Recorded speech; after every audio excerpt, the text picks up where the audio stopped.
Aleluias. Louvado é o nome do Senhor. Amém, irmãos. Irmãos, eu estava esses dias, até comentei com o pastor Ndomar, estava por esses dias todo meditando no livro de Colossenses. E, e eu entrei em alguns propósitos, né, em relação a essa passagem e pedi para que Deus ressuscitasse coisas como adoração, como a santificação, a oração, né, os propósitos que eu sempre tive com o Senhor, que por um tempo, podemos se dizer, estava morto. Eu até comentei com o pastor falou, não, é bem assim, ainda está na semana da ressurreição. Eu acho que é o que nós temos que clamar hoje para o Senhor, irmãos. E o livro de Colossenses, a carta que Paulo envia à igreja de Colossenses, no capítulo 3, para que nós possamos entender, igreja, o que Paulo fala com eles, né, é uma coisa que a gente precisa ter a percepção da gente entender a história da palavra, tanto na cultura, na questão geográfica, para a gente poder entender, né, a grandeza que Paulo fala àquela igreja. E nas minhas orações, né, veio, se fosse para me dar um tema, né, nessa ministração, seria o novo DNA, de dentro para fora. E a história por trás do livro de Colossenses, irmãos, eu até anotei alguns requisitos aqui, para que a gente possa entender melhor e absorver melhor a palavra, né? Diz assim, para entender a história por trás de Colossenses capítulo 3, precisamos olhar para a crise de identidade. E se a gente vai aprofundar na palavra, nós vamos ver uma crise de identidade no meio daquele povo. Quando eu comecei a fazer esse estudo, estudando a palavra, vendo alguns outros livros, né, que joga e tal, eu pude entender a necessidade de Paulo enviar essa carta para eles. Quando se fala de crise de identidade, quando eu vi essa palavra, eu lembrei da minha ministração anterior, aonde foi falado, principalmente Mateus capítulo 16, onde foi falado da questão da revelação da identidade, a importância de nós termos a nossa identidade revelada em Cristo. E essa identidade revelada em Cristo, ela só pode acontecer a partir do momento que nós entendemos quem é Ele, ou melhor dizendo, quando Ele é revelado a nós. Aí nós temos a nossa identidade revelada. E aquele povo aqui, nesse momento, ele estava em crise de identidade. A cidade de Colosso enfrentava, né, uma crise de identidade. A mensagem do capítulo não é apenas um conjunto de regras morais. Esse é um detalhe que muitas das vezes a gente ouve a palavra do Senhor, principalmente quando vai contra algumas coisas que a gente acha que é certo, a gente acha que é simplesmente um contexto de regras. Eu já vi muitas pessoas falando, mas seguir mandamento é regra disso, regra daquilo. A palavra do Senhor, a mensagem, né, não é só um conjunto de regras morais, mas é um manifesto de sobrevivência cultural e espiritual. Aqui eu separei alguns pilares culturais que moldam esse texto, irmãos. Né, o contexto primeiro é o contexto geográfico, né, que é a cidade em declínio de Colosso, né, ela ficava no vale do rio Lico, né, na moderna Turquia. O que será, hein? Colossense, Laodiceia, tudo aquilo naquela mesma região. Uns séculos antes era a metrópole poderosa, mas na época em que a carta foi escrita, cerca do ano de 60 ou 62 depois de Cristo, ela havia sido eclipsada, né, pelas vizinhas Laodiceia e Hierápolis. Elas passaram a fazer parte ali. Um impacto, né? O impacto. Colosso era uma cidade menor e mais mística. Isso tornava a população local mais suscetível a filosofias alternativas e superstições, pois buscava recuperar a sua relevância através de um conhecimento espiritual superior. O segundo ponto, o combate que Paulo combateu ali, que era a heresias de Colosso. O capítulo 3 é uma resposta direta a um problema histórico específico, o secretismo. Os colossenses estavam misturando o cristianismo com três correntes perigosas, que é o legalismo judaico, aonde fala que a exigência de dietas como é que eu posso falar? E festas específicas. Eles tinham esse legalismo judaico. O ponto é o ascetismo grego, aonde fala que a ideia do corpo, né, que, como é que eu posso dizer? Essa ideia do corpo fala mais ou menos que que a carne deve ser punida. É mais ou menos esse quesito, né? Que a carne tem que ser punida e privada de algumas coisas. Isso era um ascetismo grego que vivia no meio dos colossenses. O terceiro é o misticismo gnóstico. Eu acho que isso aqui, irmãos, entra no nosso dia a dia de hoje, né? Que fala o culto aos anjos e busca por segredos espirituais. O que a gente mais vê hoje é pessoa levantando algum propósito, ao invés de ser ligado a buscar a intimidade, mais revestimento da parte de Deus, para ter uma intimidade com Ele, podemos dizer um tete-a-tete com Ele, tem se proposto mais em cima de propósito para ter revelações. Revelações para que quando tiver uma oportunidade, ele possa se destacar, possa ser maior que o outro, possa estar em destaque. É onde entra esse misticismo gnóstico. Né? E continuando aqui, Paulo escreve o capítulo 3 para dizer: vocês não precisam de rituais complexos ou visões de anjos. Se vocês ressuscitaram com Cristo, foquem nas coisas lá do alto. É um chamado para sair do misticismo abstrato e ficar na ética e prática. Colossenses capítulo 3. Eu vou ler numa outra tradução aqui, irmãos. Deixa eu pegar um ajudante aqui. Colossenses capítulo 3. Vamos fazer por etapas. Eu vou ler do versículo 1 ao 4. Aleluias. Louvado, exaltado é o nome do Senhor. Colossenses 3, capítulo 3, do versículo 1 ao 4, a palavra do Senhor diz assim: portanto, se vocês ressuscitaram com o Messias, procure as coisas do alto, onde o Messias está sentado à destra de Deus. Concentrem-se a mente nas coisas do alto, e não nas coisas da terra, porque vocês morreram e sua vida está escondida com o Messias em Deus. Quando o Messias, que é nossa vida, aparecer, então vocês também aparecerão com Ele em glória. Amém, irmãos? Aleluias. Louvado e exaltado é o nome do Senhor. A partir do momento que nós lemos essa passagem, irmãos, quando Paulo fala, algumas traduções vai estar ressuscitaste ou ressuscitarão, dá a impressão que está jogando lá para frente. Não, mas já é algo determinado. É praticamente uma pergunta. A pergunta que fica é: aonde está a nossa mente? A gente meditando no versículo do 1 ao 4, fica a pergunta para nós: aonde está a nossa mente? Posição, igreja, gera conduta.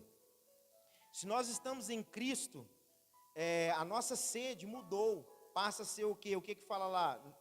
Essa aqui não falou bem, mas nas outras traduções fala: buscai e pensai.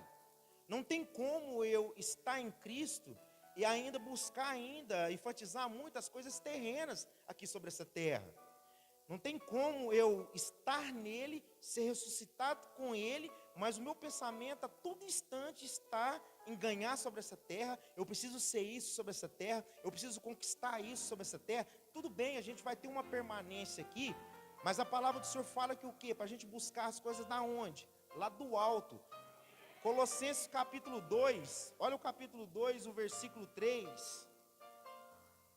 Colossenses 2, aleluias. Colossenses 2, vou ler do versículo 2. Colossenses 2 diz: o meu propósito é encorajá-los, uni-los em amor, para que tenha todas as riquezas derivadas da segurança e conheçam integralmente as verdades secretas em Deus, isto é, o Messias. Todos os tesouros da sabedoria e do conhecimento estão escondidos nele. E hoje ele habita onde? No alto. Então o nosso foco, a nossa mente tem que estar ligada nele. Se a nossa mente não estiver ligada nele, não tem como essa palavra hoje ser para mim hoje, terra. Porque se eu morri, se eu ressuscitei nele, Então, peraí, o meu pensamento não pode estar sobre essa terra. Eu ainda permaneço nela, eu caminho por ela, eu trabalho sobre ela, mas a minha mente tem que estar ligada nele. Tudo que vem ao meu pensamento tem que ter vindo do alto, não pode ser dessa terra.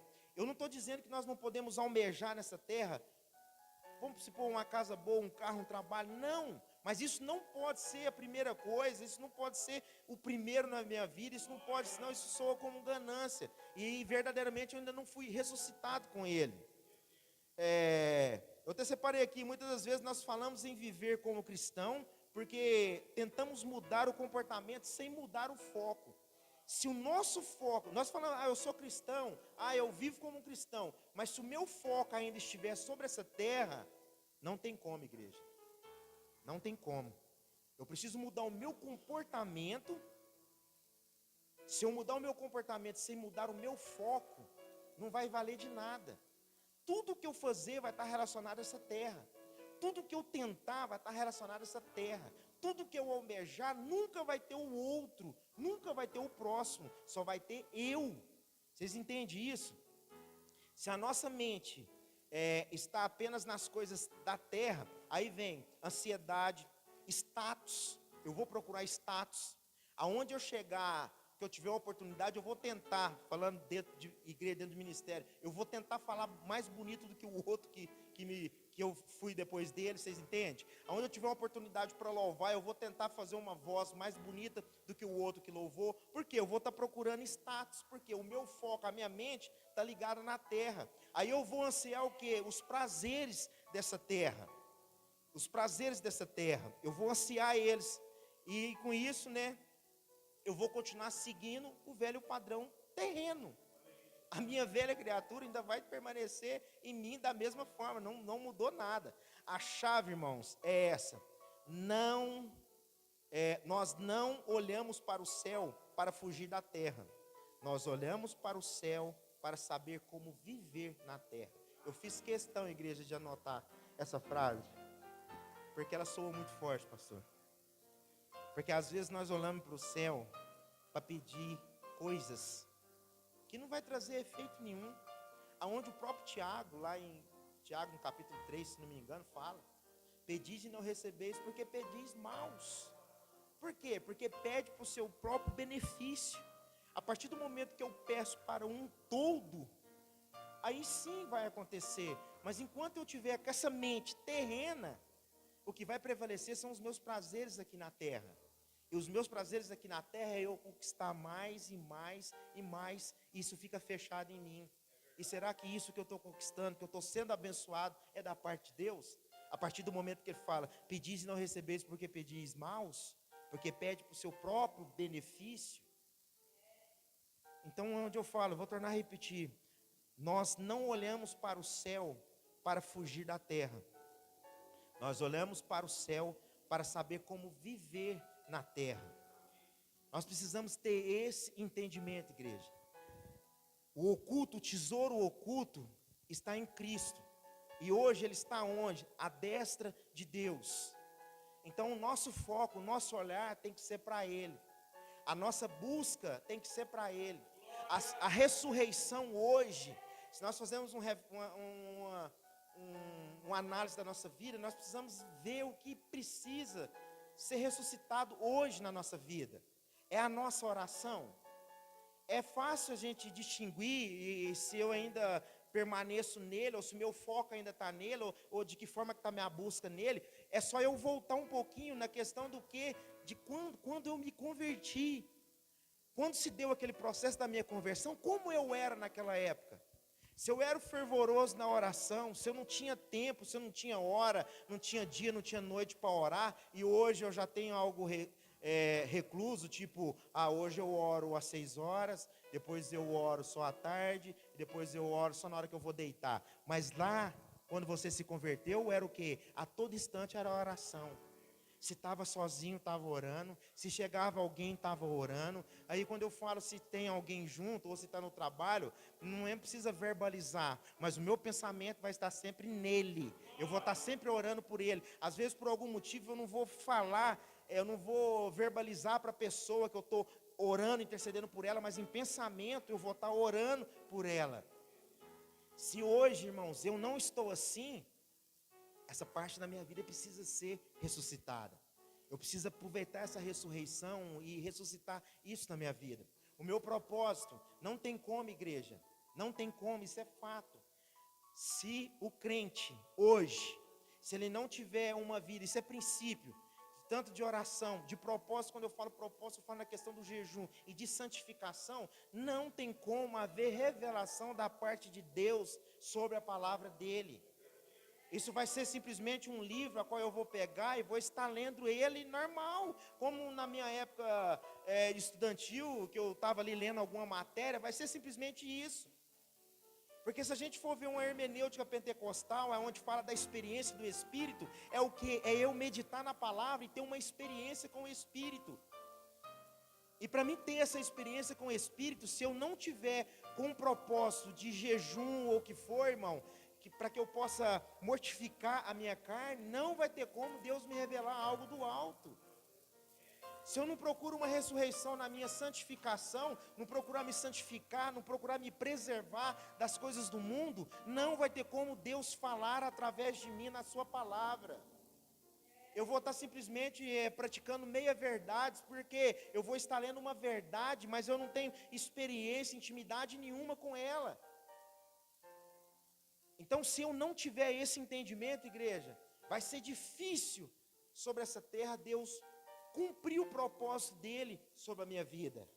Vai ser difícil ele trazer uma revelação a qual eu vou partilhar com os demais.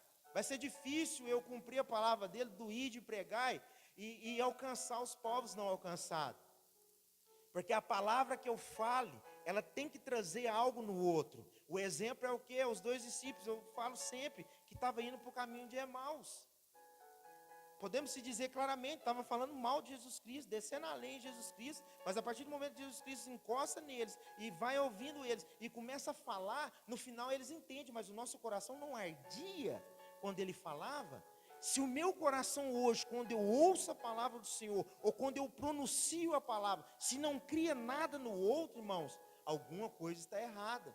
E o que pode estar errado, às vezes a gente pensa, mas eu não estou em pecado, não está nisso, mas está faltando isso, essa ressurreição na sua oração, a ressurreição no seu propósito de jejum e a ressurreição na santificação. Sem esses 3 quesitos, igreja, isso é básico, né, pastor? Isso é o básico de um cristão. Se eu não tiver isso, eu não vou entender. E eu não entendendo, eu não vou transmitir. Vai ser como a Torre de Babel. Ao invés de eu ajuntar, eu vou espalhar. Apesar que lá teve um propósito, mas é só um exemplo. Se eu não buscar uma santificação, uma ressurreição, igreja, nessas áreas, não vai ter como, irmãos. Não vai ter como. Já tem 2 semanas que eu estou orando ao Senhor, que eu estou buscando uma ressurreição nesses propósitos. Tudo que um dia eu fiz, que um dia eu fui fervoroso neles, e hoje eu busco isso novamente, eu clamo a Deus, eu oro a Deus todos os dias, para que haja essa ressurreição na minha vida. Eu não posso, como cristão, estar aqui só pelas metades, eu tenho que estar por inteiro. Eu preciso ter essa compreensão.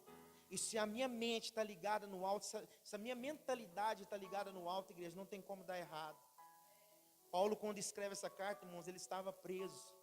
Mas ele teve notícia da forma que o povo estava caminhando, os colossenses estavam caminhando. A maioria deles já estavam partindo para outras práticas, já estavam deixando o Cristo ressurreto de lado. E Paulo vem dar uma chamada neles dessa forma.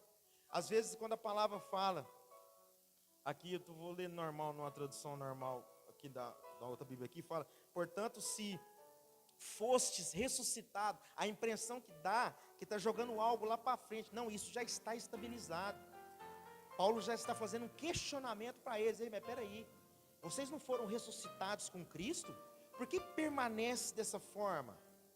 Vocês entendem isso? Colossenses estava numa crise tão grande, igreja, de crise de identidade, que estava cada um fazendo o que achava que era certo, estava um procurando revelações espirituais, cultuando a anjos, ouvindo outras filosofias, trazendo o que o grego fala no meio deles. Estava uma mistureba, pastor, que ninguém estava compreendendo nada, ninguém estava entendendo nada. E Paulo teve essa necessidade de fazer, de dar esse chamado neles, para que a conduta deles fosse diferente, para que eles tivessem verdadeiramente uma posição de crentes mesmo. E hoje a pergunta que fica para nós, será que a minha posição hoje, a minha conduta hoje, tem sido verdadeiramente de um crente, de um cristão, de um daquele que foi dado como, foi chamado como embaixador, um sacerdote sobre essa terra, um conciliador, aquele que ia atravessar barreiras para levar a palavra do Senhor, aquele a quem ainda não conhecia, como foi falado aqui, aquele que veio para apresentar um Deus verdadeiro, aonde aqueles que criam num Deus desconhecido. Será que a minha conduta aqui, a minha posição sobre essa terra, tem sido ilibada nesse quesito, igreja? Porque se estamos com Cristo, a nossa sede, né? Se estamos com Cristo, a sede mudou. A nossa sede tem que mudar. É buscai e pensai. Buscai e pensai. É a mesma coisa quando a gente vai, às vezes você vai participar de uma reunião não, você vai fazer uma entrevista para trabalho. O RH te liga para te deixar mais perturbado 2 semanas antes. Para você, vamos testar ele, vamos ver como é que ele está mesmo. E é algo que você tanto está almejando. Você recebe o telefonema, ó, daqui 20 dias você tem que estar aqui. Ao menos eu sou assim. Aí eu não desligo mais, irmãos. É todo instante que eu falo, às vezes eu converso, minha mente já volta lá. Eu faço outra coisa, já volta lá daqui 20 dias. Eu faço outra coisa, já volta lá. Vocês entendem isso? É praticamente dessa forma. Esse pensar e buscar é assim, irmãos. Você está no seu trabalho, fez o que fez, mas você está buscando em mente. E está pensando nele. Filipenses, né? Filipenses também fala, né? Da questão do pensamento. Tudo que tiver de pensar e pensar lá do alto. Eu não me recordo agora o versículo. Então, é isso. A vida de um crente ressurreto, que morreu e ressuscitou com ele, irmãos, é dessa forma. É dessa forma. Ela não é diferente. É dessa forma. Só um parênteses aqui, rapidinho, só para a gente dar uma descontraída. Aquela senhora que está lá no fundo lá, eu tive esses dias, eu já vou deixar um relato para os irmãos homens, que se não foi, não leva. Eu fui fazer uma consulta esses dias, né? Um oftalmologista, né? Coisa normal, para usar um óculos e tal. Mas eu saí de lá, eu estou morrendo e sem saber. Eu descobri coisas que eu tinha que eu não sabia. E quando a médica me perguntava, não era eu que respondia.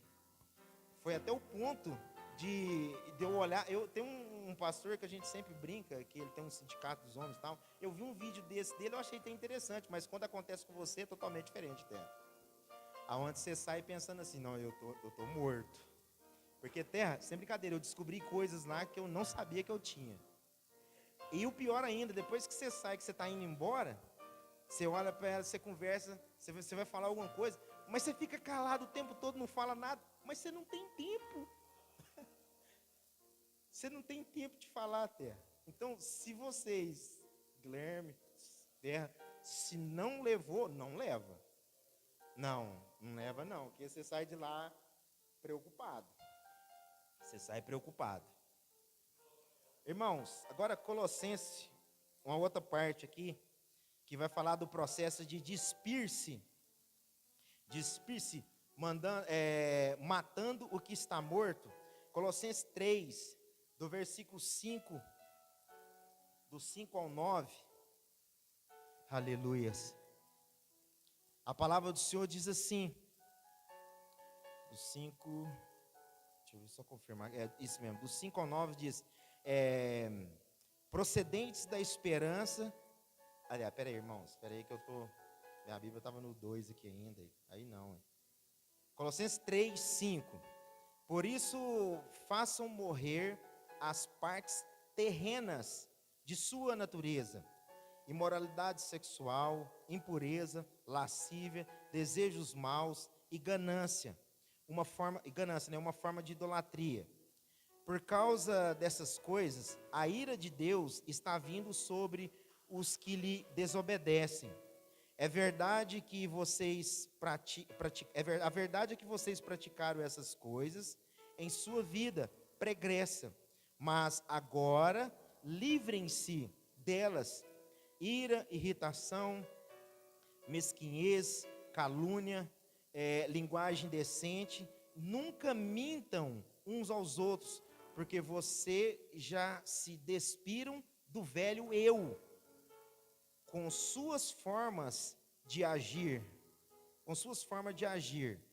eu vou ler o 10 também, e se revestiram do novo eu, que continuamente renovado em conhecimento mais abrangente, cada vez mais perto da imagem do Criador. Quando eu li essa parte aqui nessa Bíblia, pastor, nessa tradução, eu fiquei pensando, gente, mas a gente sempre ora para quebra meu eu, que eu tenho que arrancar o meu eu, mas o interessante é que você tem sim, o seu eu vai permanecer. Você tem o seu eu que vai morrer como velha criatura e vai ressurgir o seu novo eu como nova criatura. O seu eu, simplesmente resumindo, a pessoa Lindomar. Vocês entendem, irmãos? E aqui o interessante que fala, eu até escrevi aqui o despir-se, né? Matando o que está morto. Paulo aqui nesse momento ele é drástico, né? Ele fala, né? Fazei morrer. Não é para educar a carne e para eliminá-la. A irmã até comentou aqui do interessante que a gente viu o apóstolo Luiz Hermino um dia falando que todas as vezes que a gente vai para a igreja, o crente está lá pedindo, né? Para que dê vida, enquanto Deus está querendo matar essa velha criatura, nós estamos clamando a Ele, pedindo vida. É a mesma coisa, irmãos, lá do Éden. Quando Adão é expulso do Éden, entre aspas, com o propósito que não, peraí, agora não. Essa aqui você não pode comer não.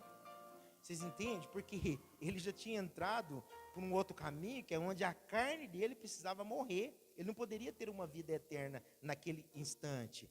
E por isso que depois vem Cristo e passa por aquele todo o processo onde hoje nós conseguimos herdar a vida eterna. Então, enquanto Deus quer matar essa velha criatura, muitas das vezes nós estamos pedindo, Deus, me dê vida. Ele quer fazer, mas não é nessa vida. E quando eu falo nessa vida, é com essa mentalidade, com esse pensamento, com esse coração, que ainda precisa, através da redenção do sangue, ser purificado. E aqui eu separei, quando fala do lixo, eu pus aqui esse nome mesmo, porque essa é a verdade. O lixo interno, imoralidade, paixões desenfreadas, avareza, né, que chama idolatria. O lixo social, né, que é a ira, maledicência, mentira. A mentira destrói base de qualquer comunidade. Isso é o que Paulo está trazendo para aquele povo que estava vivendo isso naquele momento. A santidade não é um processo, podemos se dizer, um processo passivo. Ela é uma decisão ativa que tira o quê? A roupa suja do velho homem que não serve mais. E o interessante quando ele fala da roupa, e algumas traduções estão falando da roupa, é porque naquela época, principalmente para os romanos, por isso que o Colossenses estava naquele trânsito doido, porque estava pegando coisas do grego e trazendo coisas de Roma também. E em Roma, naquela época, o que se destacava eram as vestes. Quanto mais vestes refinadas você estava, o seu padrão de vida era diferenciado. O que se destacava em meio ao povo era isso. E o que ele está querendo dizer aqui agora? Não, peraí, não tem nem grego, nem romano, nem escravo, nem nada. Não, peraí, agora todo mundo é igual. Mas a partir do momento que se despir dessa velha criatura, que eu tirar essas roupas e revestir do revestimento espiritual, eu vou ser com Cristo a unidade, a unificação. Não vai ter mais essa separação de roupa onde eu vou olhar e vou ter acepção de pessoas, vou fazer essa distinção de pessoas. E Paulo traz isso aqui claramente para esse povo, né? Ele mostra claramente a necessidade de tirar essa roupa suja, né? De eu sair dessa velha criatura e herdar verdadeiramente a nova criatura. Irmão, se nós formos parar para pensar, quando a palavra fala, principalmente lá no versículo 1, do 1 ao 4, que ele fala, peraí, mas você ressuscitou com ele, essa prática já não existe mais.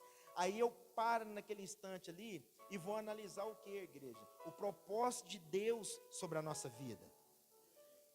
Às vezes você já teve até a revelação do propósito qual Deus tem para a sua vida.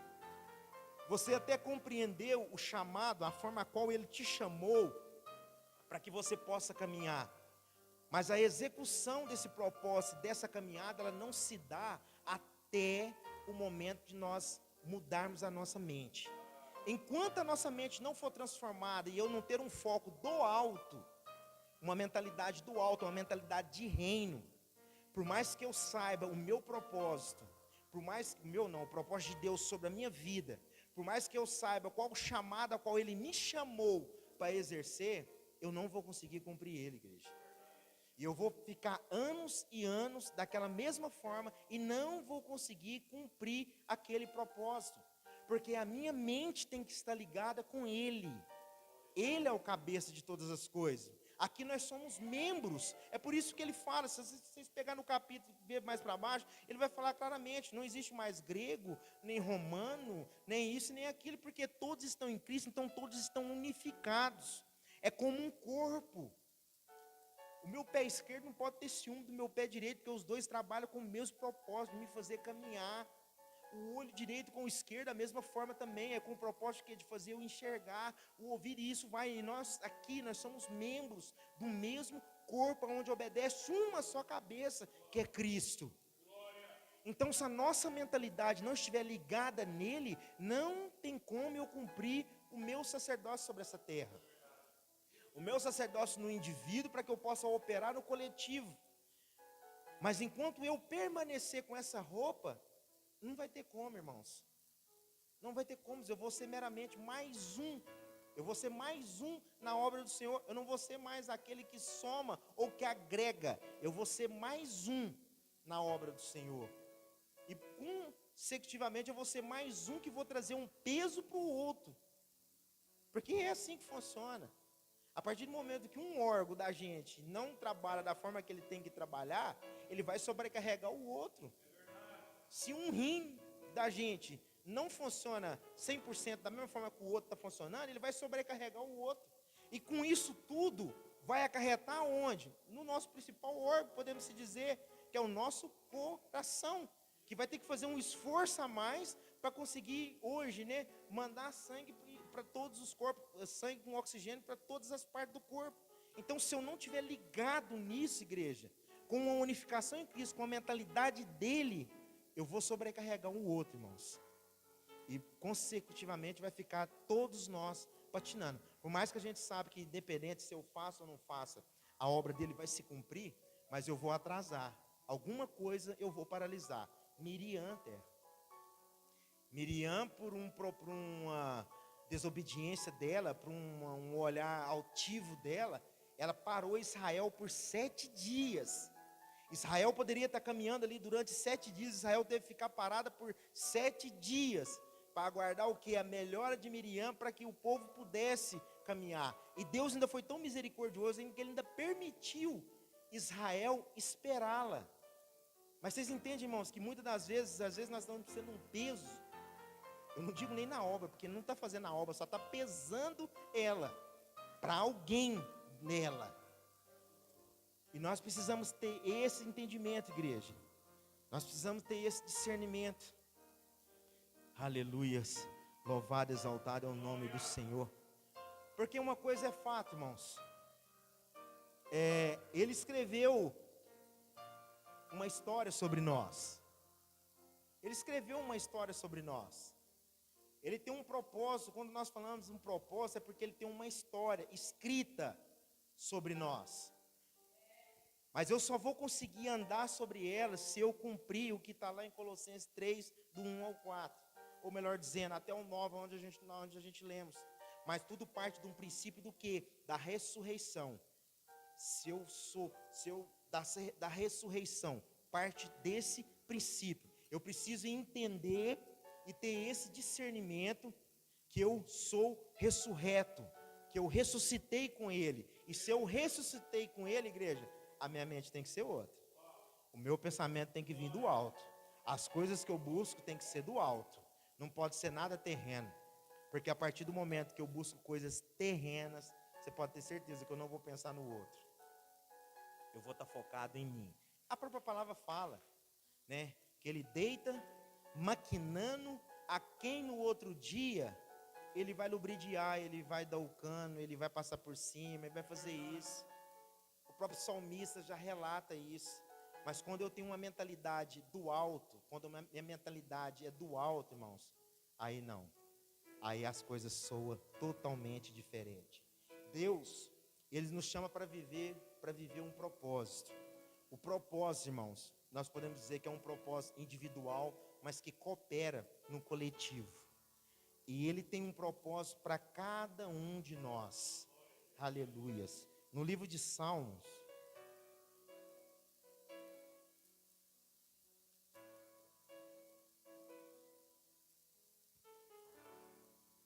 Salmo 139. Aleluias.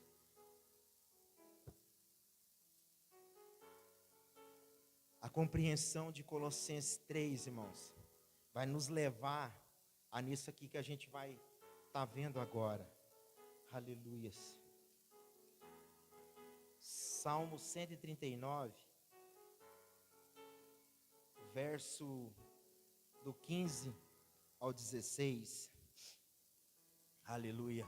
A palavra diz assim: meus ossos não estavam escondidos de ti, quando eu era formado em segredo, tecido nas profundezas da terra. Teus olhos podiam ver-me como um embrião, mas em teu livro todos os meus dias já estavam escritos.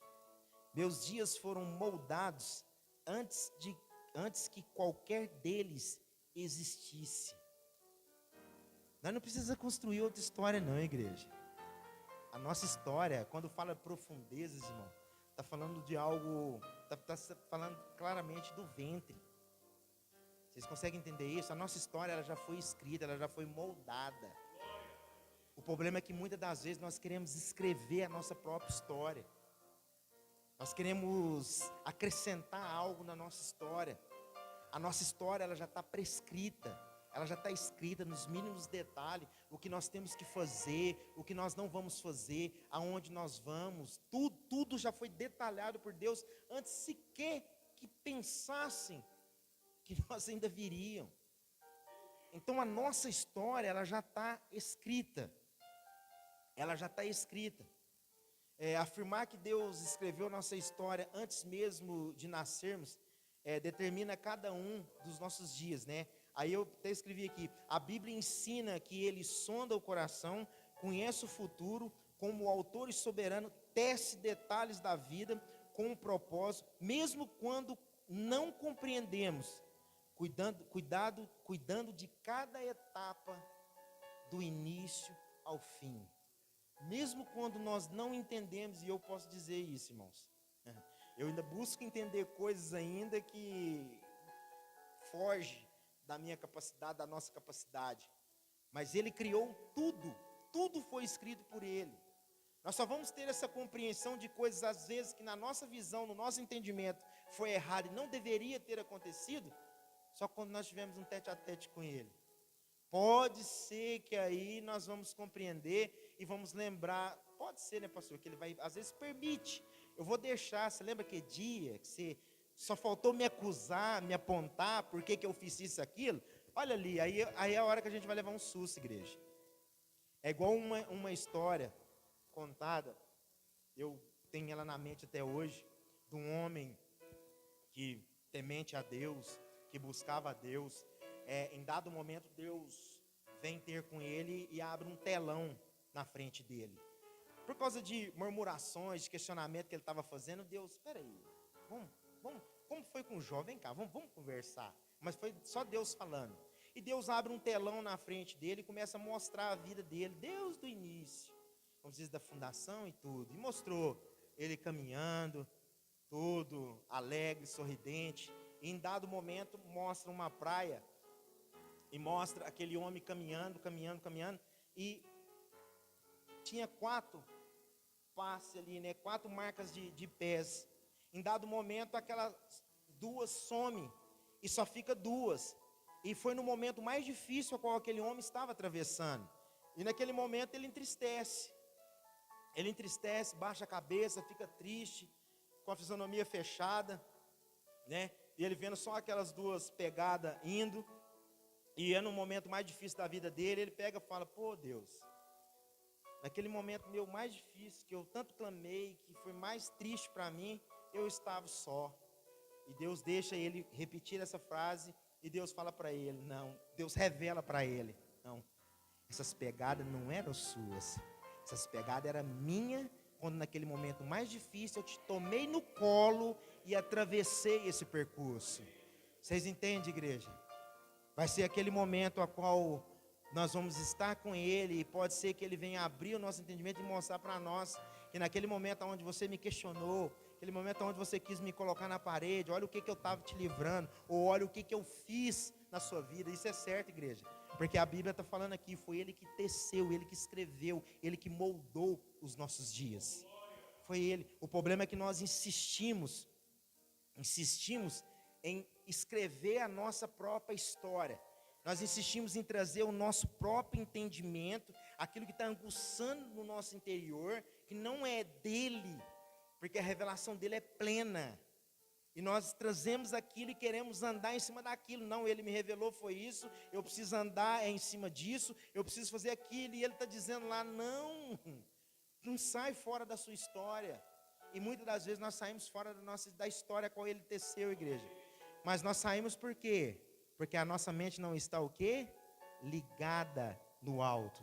Os nossos pensamentos não estão nele. A nossa busca dos tesouros em quem está escondido, em Cristo Jesus, aquele que está à destra do Pai, nós não estamos buscando e alimentando nele.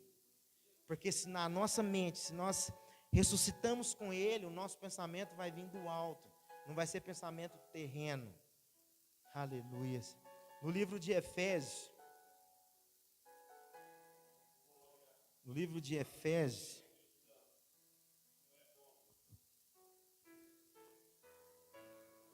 aleluia. Efésios capítulo 1.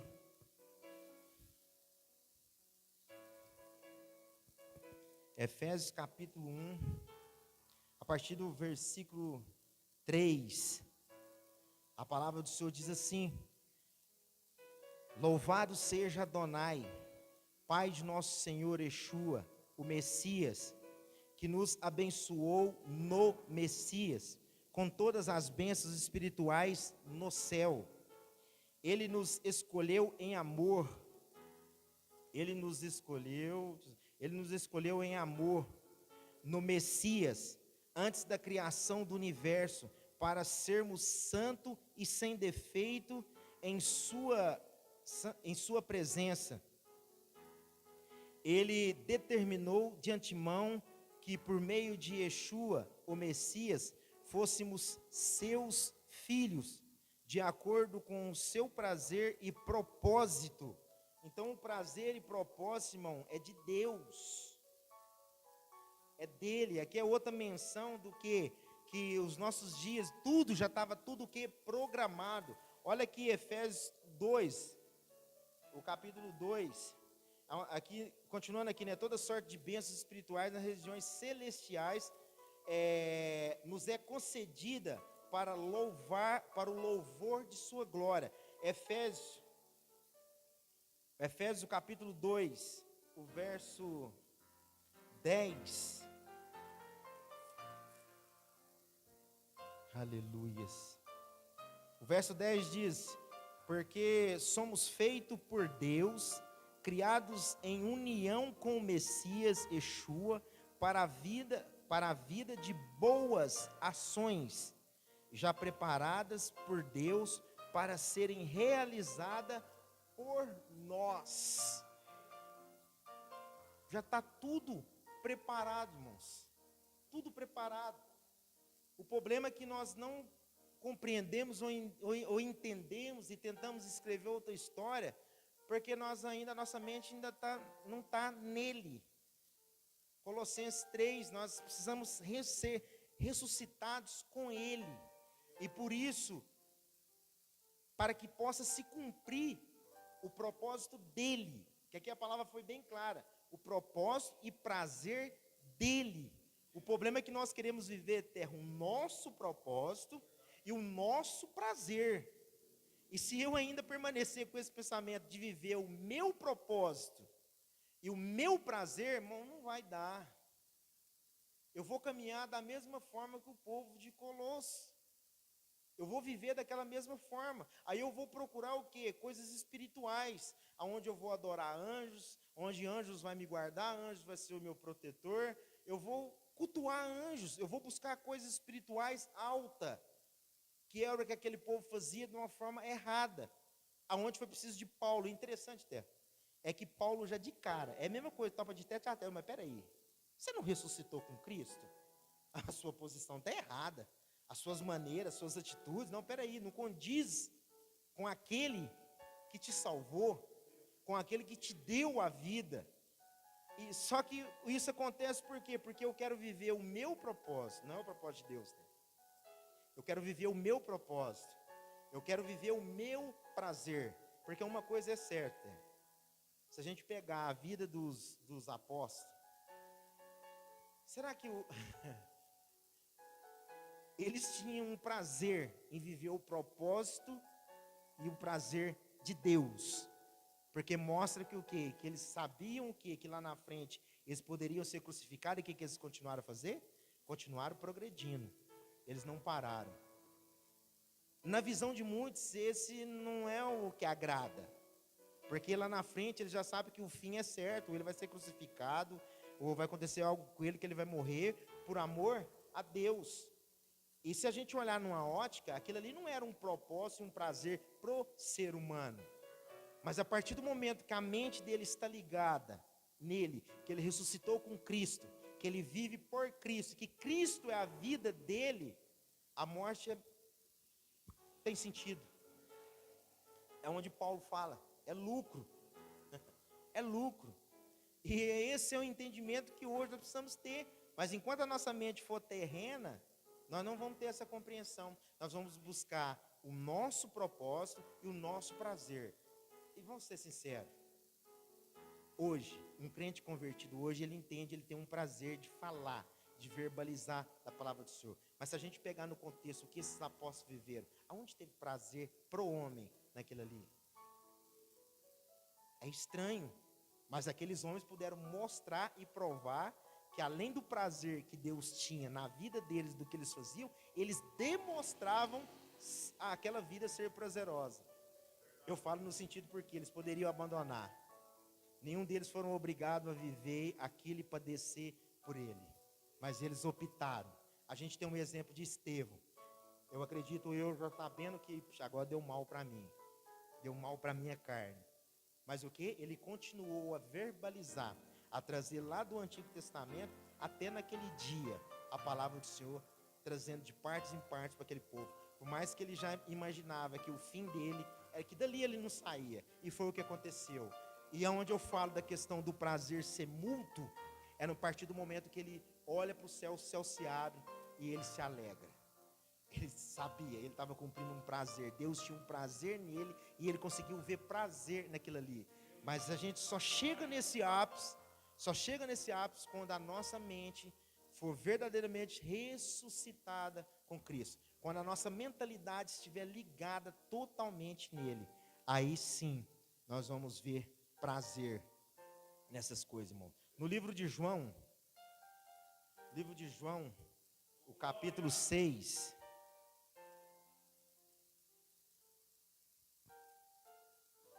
Aleluias. João capítulo 6, o versículo 37. A palavra do Senhor diz assim: Quem o Pai dá, quem o Pai me dá, virá a mim.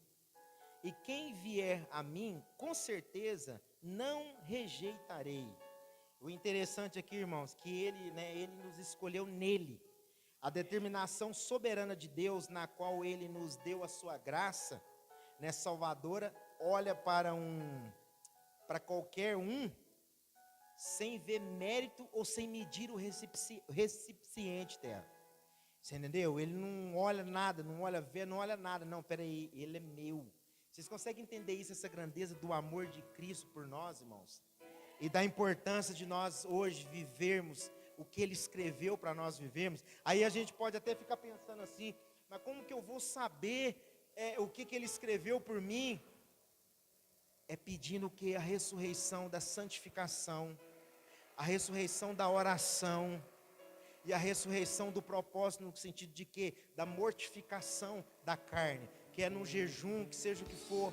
É quando nós buscamos isso, nós temos a intimidade, nós nos aproximamos dele, e quando nós nos aproximamos dele, ele fala, ele mostra, ele revela o propósito, dia após dia, porque ele que escreveu, sendo ele o autor e soberano da nossa história.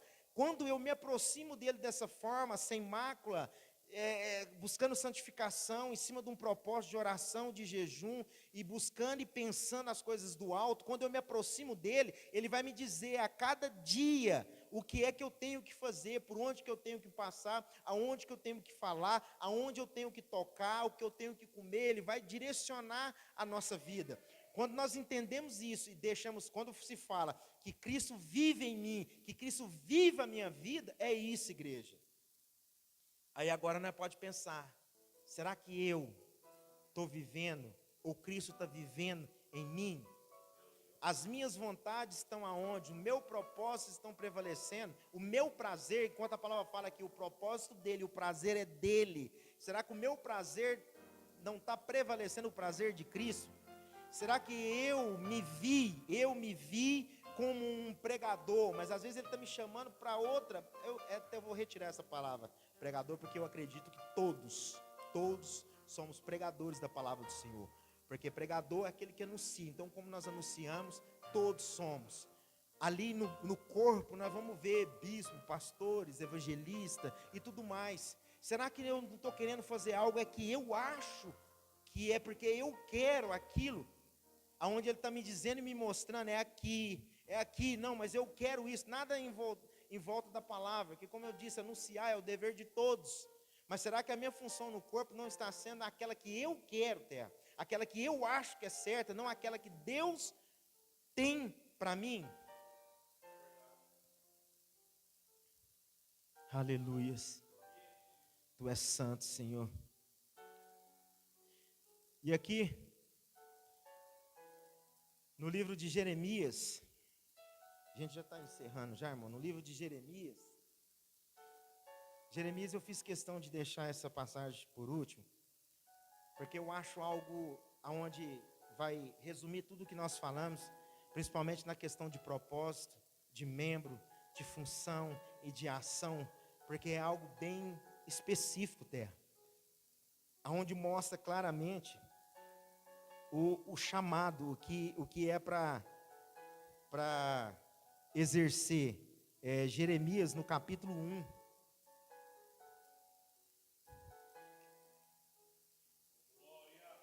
Jeremias capítulo 1, do versículo, melhor dizendo, Jeremias capítulo 1, do versículo 5 ao 8. Aleluias. Olha o que a palavra do Senhor fala. Antes de formá-lo no ventre, eu o conhecia. Antes de você nascer, eu o separei para mim. Eu escolhi para ser profeta entre as nações. Eu disse, Adonai Elohim, nem sequer sei falar, sou apenas uma criança.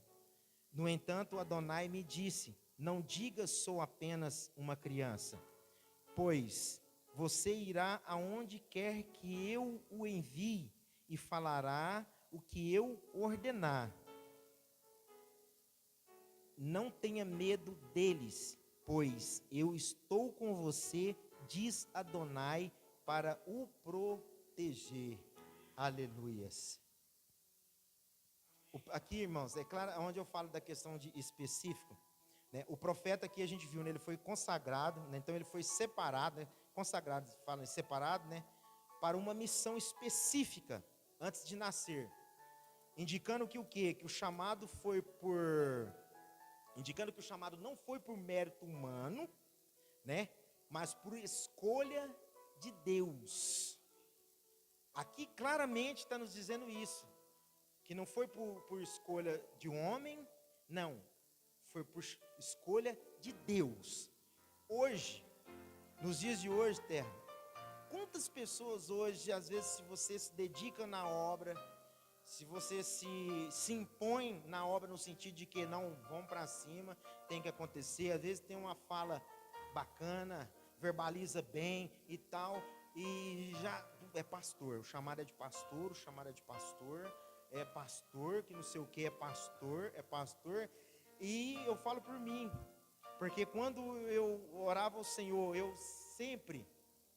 quando eu vim para o Evangelho, mesmo antes de eu me converter, eu já olhava os pastores pregando, eu mesmo não convertido, eu via os pastores pregando, eu tinha uma admiração por eles, eu admirava a forma que eles falavam, a forma que eles se posicionavam, a forma que Deus usava eles, né? Eu tinha essa admiração, né? Quando eu me converti, que eu comecei a caminhar, eu não sei se aquilo Deus já estava me mostrando lá atrás, que poderia ser o meu trajeto, como se concretizou hoje, então seria, mas no início da nossa caminhada daquilo ali, é tantas pessoas que chegam, Deus está me mostrando que você vai ser isso, Deus está me mostrando que você vai ser aquilo, e tal, e tantas coisas, que você fica até meio assim, mas eu achava e sentia no meu coração que eu ia ser isso aqui, agora Deus está revelando que eu vou ser outro. Algumas pessoas até mudam, ele vira a chave, ele larga aquilo onde ele via e entendia que era onde Deus ia chamar ele, vira a chave e começa a tentar naquela outra função, como se você estivesse trocando de profissão.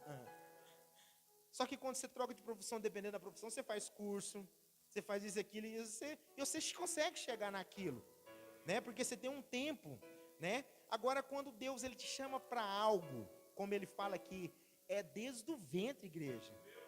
Ele não precisa esperar você nascer. Deixa eu olhar na cara do pastor Lindomar aqui. Não, você vai ser pastor. Não. Ele não precisa esperar nós nascermos para olhar na nossa face e falar o que nós vamos ser, não. É como ele falou aqui do profeta, antes lá do ventre, antes que tu formasse. Nós voltamos lá em Salmo 139, 16. Já está escrito, crente. A nossa história já está escrita. O que você vai fazer sobre essa terra já está escrito. E aqui na palavra, aqui no livro de Jeremias, ele mostra claramente que ele não precisa esperar nós nascermos para olhar. Deixa eu ver. É igual a questão do nome. Hoje já não se muito. Mas um tempo atrás não colocava nome, por quê? Não, vou esperar nascer para me olhar na cara dele, para me ver que nome que eu vou pôr nesse cabuquinho. Não. Deus não é dessa forma. Antes que nós já nos formássemos, o texto, a história já estava escrita, o que nós iríamos fazer já estava escrito. Assim a prova é essa aqui de Jeremias. Não é o homem que escolhe, é Deus que escolhe. A escolha aqui é claramente, né, dada por Deus. A promessa de Deus em estar com ele, Jeremias, mostra que a capacitação vem de Deus. Apesar do que? Das nossas limitações. Eu vou falar bem alto. Nós somos limitados, igreja. Quem capacita nós é Ele. A capacitação vem dEle. Então não tem nada na obra do Senhor, no propósito dEle, que nós não viemos cumprir. Porque nós somos limitados, homens, mulheres, limitados.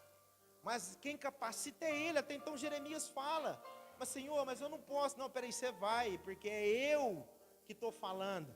Aonde eu te enviarei, você vai chegar lá, vai falar o que eu te propor para falar. Nós precisamos ter essa compreensão, igreja.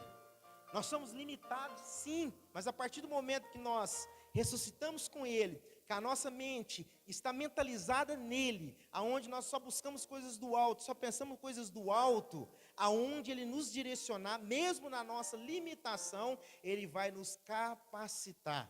O Espírito Santo de Deus, naquele momento, Ele vai nos usar da forma que Deus quer.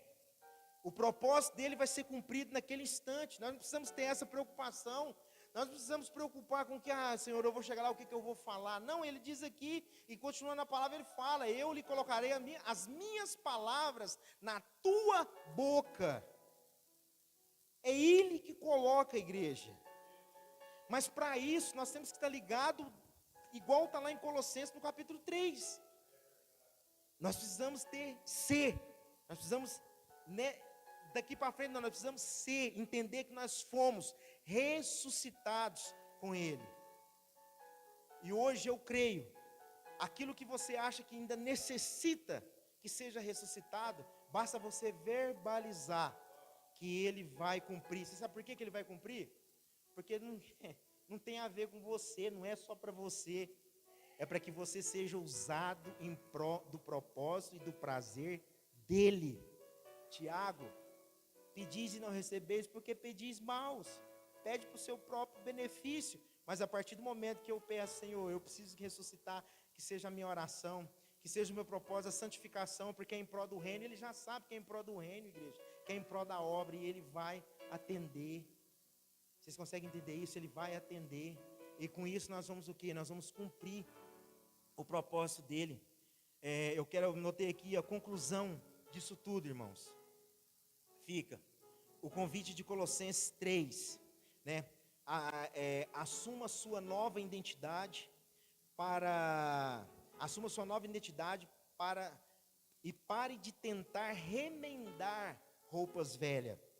Deixe que Cristo seja a nossa vida.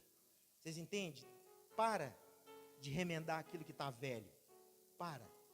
Entendeu? Para isso. Uma reflexão. Qual peça de roupa velha você ainda insiste em usar? E quando se fala de peças de roupas velhas, está falando algo do quê? Do passado. Algo que, entre aspas, já poderia ter deixado. Mas por mais que está andando e está lá atrás, muitas das vezes ainda insiste em pegar e trazer aqui para frente. Não, fica aqui do meu ladinho. Como se diz aqui, você não faz parte mais da minha vida, não. Eu não dependo de você, mas vem cá, você anda aqui. Vocês entendem? Quando a palavra aqui fala aqui nessa questão de roupas velhas que ainda insiste em usar, irmãos, é isso.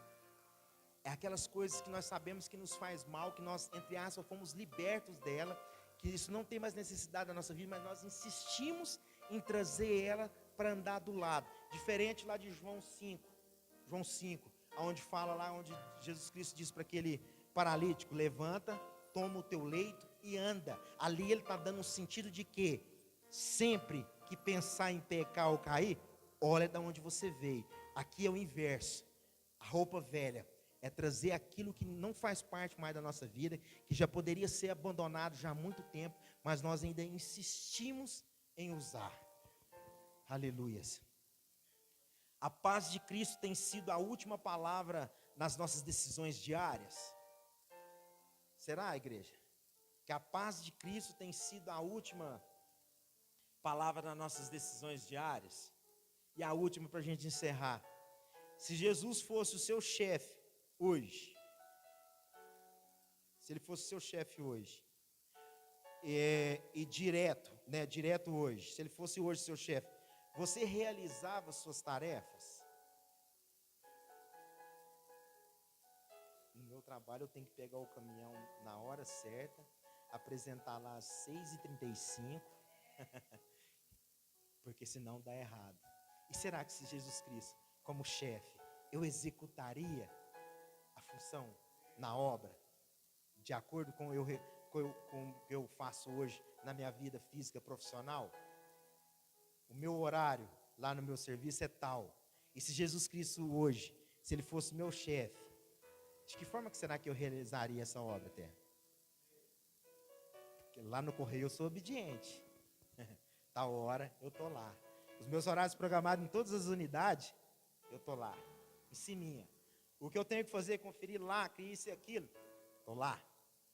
Cheguei, encerrei, abasteci, limpei o caminhão, está na garagem, do jeito que manda o figurino. E Jesus, hoje, sendo meu chefe, sabendo que ele é o meu chefe, o meu patrão, e sabendo que ele é dono da obra, de que forma que nós executaríamos essa obra hoje? Fica para o pensamento da igreja, irmãos. É isso que o Senhor colocou no meu coração, irmãos. É isso que Ele tem falado. Para a gente já entrar na adoração, eu quero só fazer uma oração. E que nessa oração possa ter coisas que o Espírito Santo trouxe na sua mente, na nossa mente nesse momento, aonde necessita ser ressuscitado. Eu vou falar por mim, irmãos. Durante esses dias todos que eu tenho meditado nessa palavra, nos meus propósitos que eu tenho feito, eu tenho pedido a Deus para que a minha oração seja ressuscitada, para que o meu propósito, quando eu falo em relação a jejum, a mortificação da minha carne seja ressuscitado, e para que a minha santificação, dia após dia, também seja ressuscitada. Essa tem sido as minhas orações, que eu tenho feito para Deus, e pedindo para que Ele ressuscite isso na minha vida. Pai, em nome do Senhor Jesus, Pai, primeiramente, Senhor, eu quero te agradecer, Senhor, por cada irmão, Senhor, e por essa palavra, Senhor, a qual o Senhor nos deu essa noite, Pai. E quero pedir ao Espírito Santo de Deus, Pai, aquele que sonda e esquadrinha o nosso coração, Senhor, e que aquilo a qual os irmãos, Senhor, projetarem, Pai, necessitando uma ressurreição, Senhor, que seja compreendida e que seja atendida, Senhor. Porque tudo aqui nessa noite, Pai, a qual nós clamamos e nós pedimos, Senhor, é em prol do Teu reino, Senhor.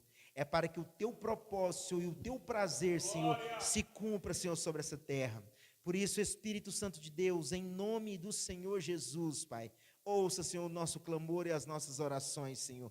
Em nome do Senhor Jesus, assim como o Tiago diz, Senhor, pedis e não recebeis porque pedis mal, Senhor. Nós não estamos pedindo nada, Senhor, em prol de nós, Senhor, mas nós estamos pedindo e clamando, Senhor, para que isso tudo seja em prol, Senhor, da Tua obra, Senhor. E mais uma vez, Senhor, para que o Teu propósito, Senhor, e o Teu prazer, Senhor, se cumpra, Pai, em nossa vida, Senhor, pelo santo nome do Senhor Jesus. Aleluia.